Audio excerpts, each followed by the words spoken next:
Hey everybody, thanks for tuning in to my YouTube channel where I discuss current topics in the news and politics, and I would like to discuss what's going on this week in the Kavanaugh hearings and with the Christine Ford testimony.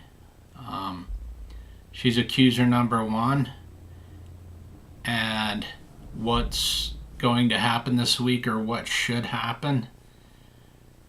And I should start off by saying what should happen is she should testify on Thursday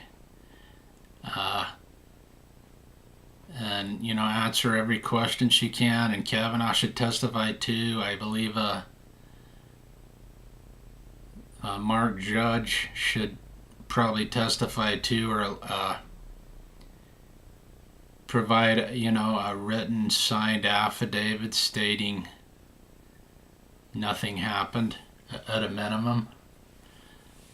But I know she said, her lawyer said she will testify Thursday. I still question that. I think there's a good chance she won't.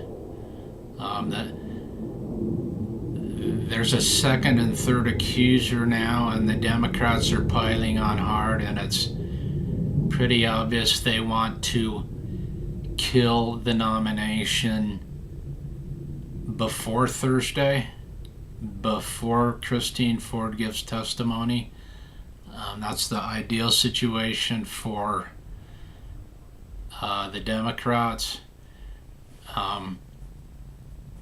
That I don't think will happen under any circumstances, but I do think there's a good probability that the victim's lawyer, Ford's lawyer, will try to put off this hearing, this testimony again.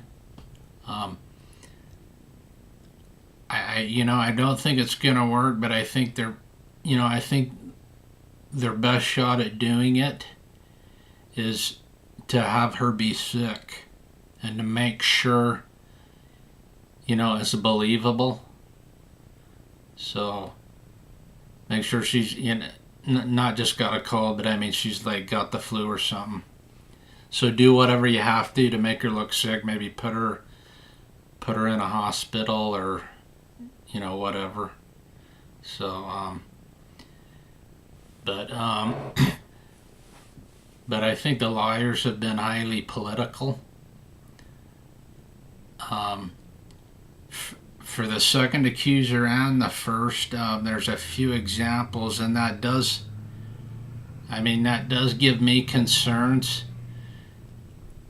I mean, when you're in a politically charged accusation and you hire politically charged lawyers, it doesn't look good.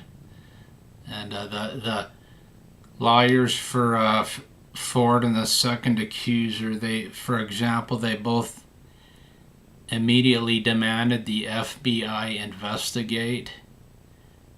But what they should have did was have the proper authorities for the potential crime that was committed investigate, and that would be the state law enforcement. These crimes were committed if they were committed in Maryland and Massachusetts, which are both heavily Democrat and most likely ran by a Democrat attorney general.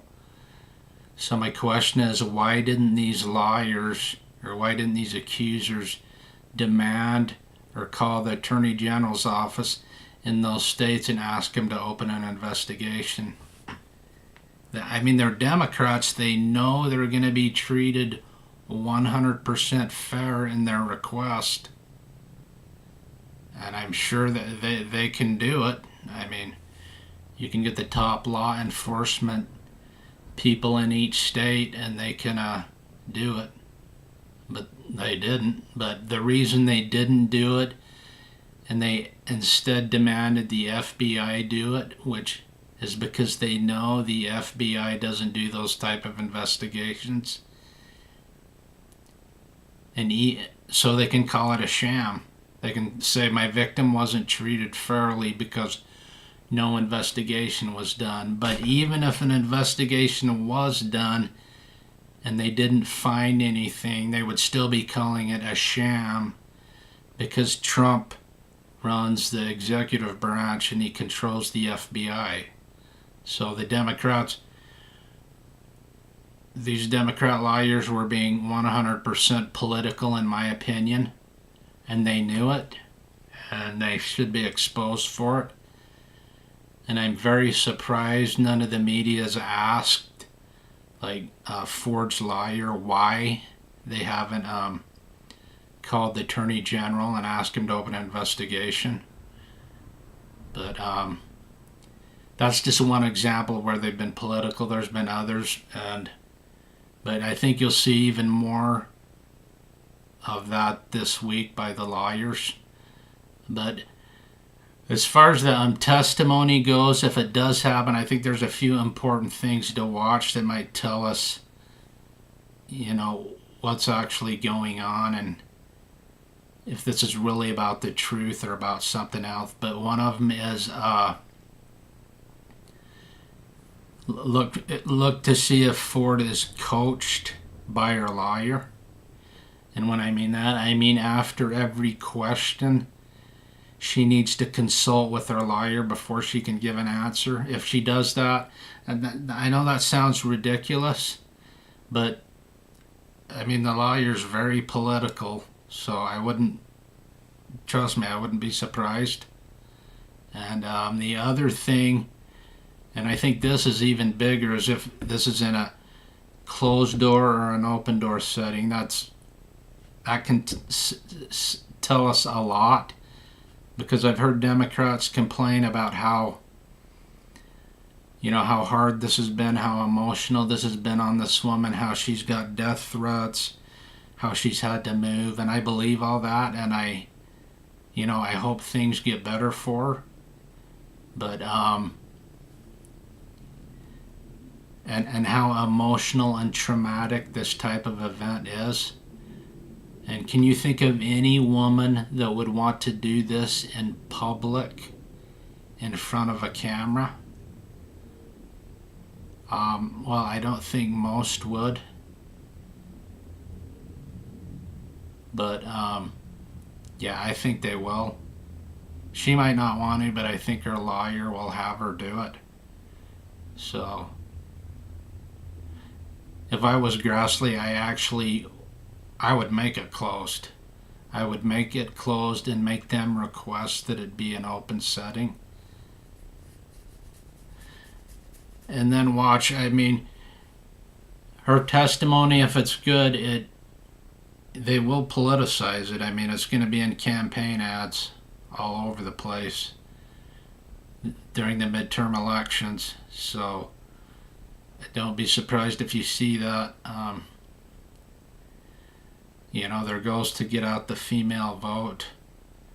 They tried to paint Kavanaugh as someone that's going to take away women's human rights. So they will be trying to, pull out the women's vote using these hearings and this testimony to do it.